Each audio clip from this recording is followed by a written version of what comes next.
Hey, I'm Richard and I'm a value investor. Whoa! A value investor? Haven't you heard? Value investing is dead, bro. The stock market is different now. It's all about growth investing. So let me guess. You think that value investing means buying stocks with low price to earnings ratios and low price to book ratios. Am I right?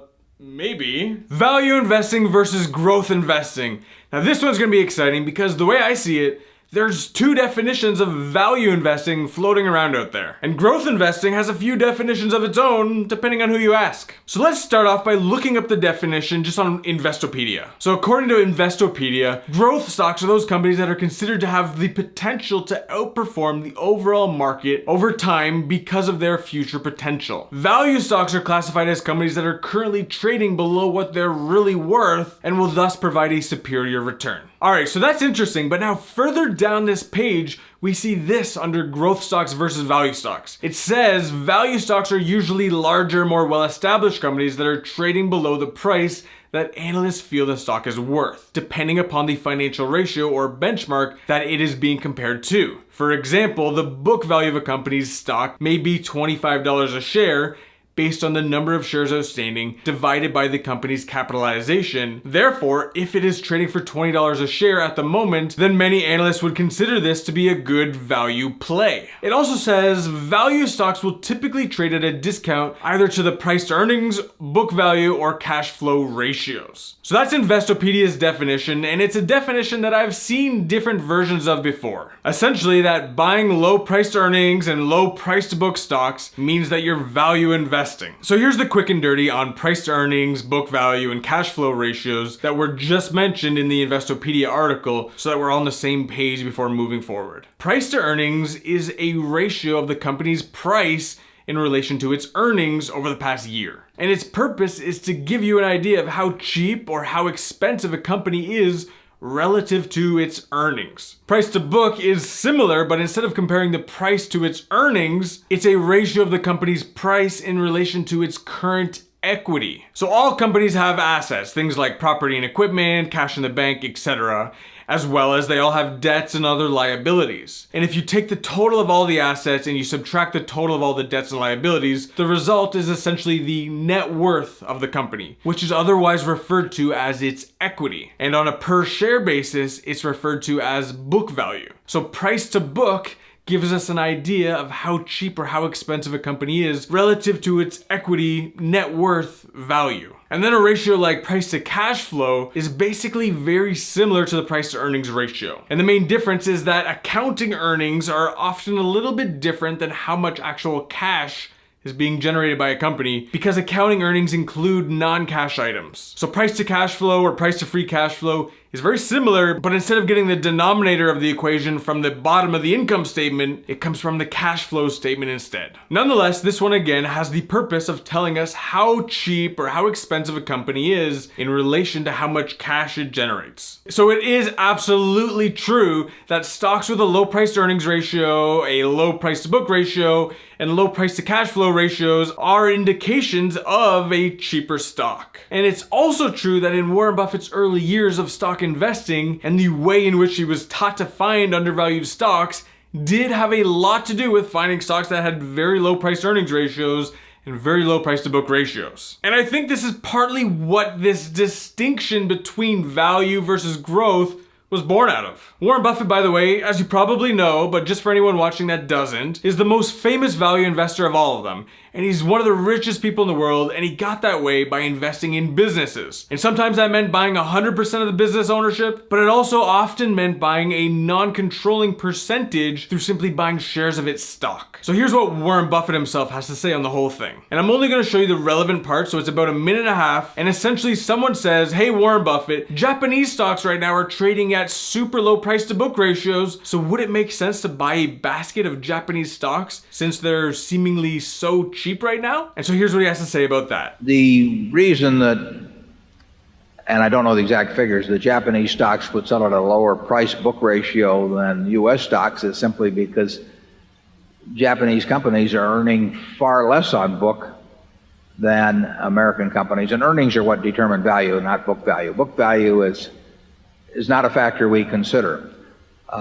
future earnings are a factor we consider. And as we mentioned earlier this morning, earnings have been poor for a great many Japanese companies. Now, if you think that the return on equity of Japanese business is going to increase dramatically, then you're going to make a lot of money. I mean, and you're correct, you're going to make a lot of money in Japanese stocks, but the return on equity for Japanese businesses has been quite low, and that makes a low price to book ratio very, very appropriate, because earnings are measured against book. And if a company's earning 5% on book value, I don't want to buy it at book value if I think it's going to keep earning 5% on book value. So a low price book ratio means nothing to us.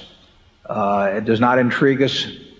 In fact, if anything, we are less likely to look at something that sells at a low relationship to book than something that sells at a high relationship to book, because the chances are we're looking at a poor business in the first case and a good business in the second case. So that's interesting, because he's definitely still a value investor, and yet a low price to book ratio is meaningless to him, and even something that he would actually be potentially turned off by. Okay, but surely having a low price to earnings ratio or a low price to free cash flow ratio must be important, right? Well, now I want to show you one more clip, and in this one, someone asked the question, all right, if you bought a company at its intrinsic value, what is the minimum free cash flow yield you would need to get? And just so everyone watching knows what free cash flow yield means, all it is the inverse of the price to free cash flow ratio. So instead of price divided by free cash flow, you just flip it around and take free cash flow and divide it by price. The result is what's called your free cash flow yield. So a price to free cash flow ratio of 5, for example,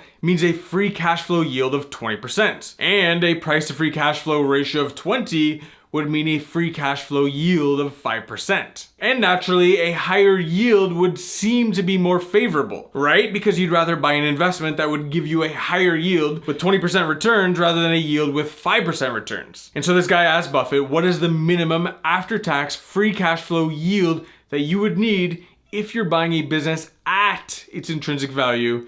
And here's what he said. We could conceivably buy a business. I don't think we would be likely to, but we could conceivably buy a business that had no current after-tax cash flow, but we would have to think had a tremendous future. But we would not find, obviously, the current figures, particularly in the kind of businesses we buy, tend to be representative, we think, of what's going to happen in the future. But that would not necessarily have to be the case. If we think the present value of the future earning power is attractive enough compared to the purchase price, we would not be overwhelmed by what the first year's figure would be.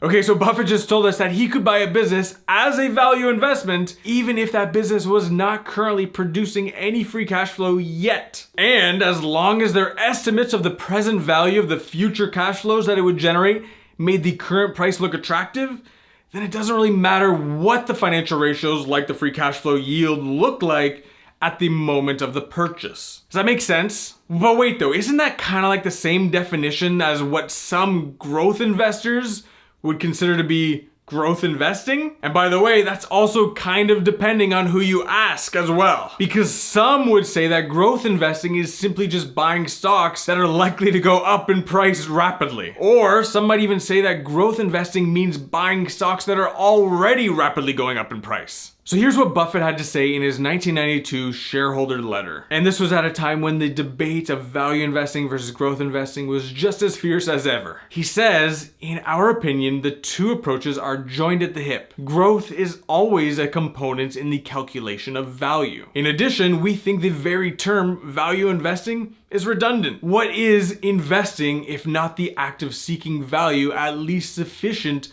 to justify the amount paid? Consciously paying more for a stock than its calculated value in the hope that it can soon be sold for a still higher price should be labeled as speculation.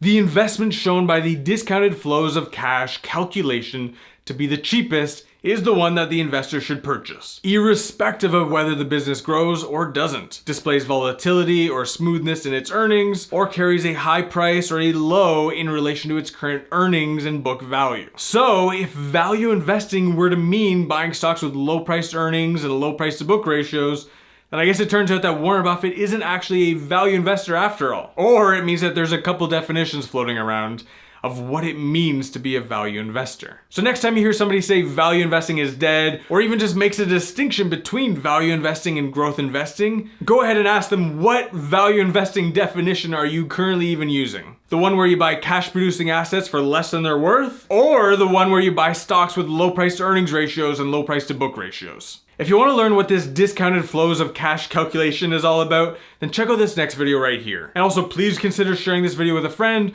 or at least give this video a thumbs up because that really helps me out. And finally, please remember that I'm not a financial advisor and this isn't financial advice. I just love investing and helping people move that finish line of financial freedom to just be a little bit closer, and I'll see you in the next one.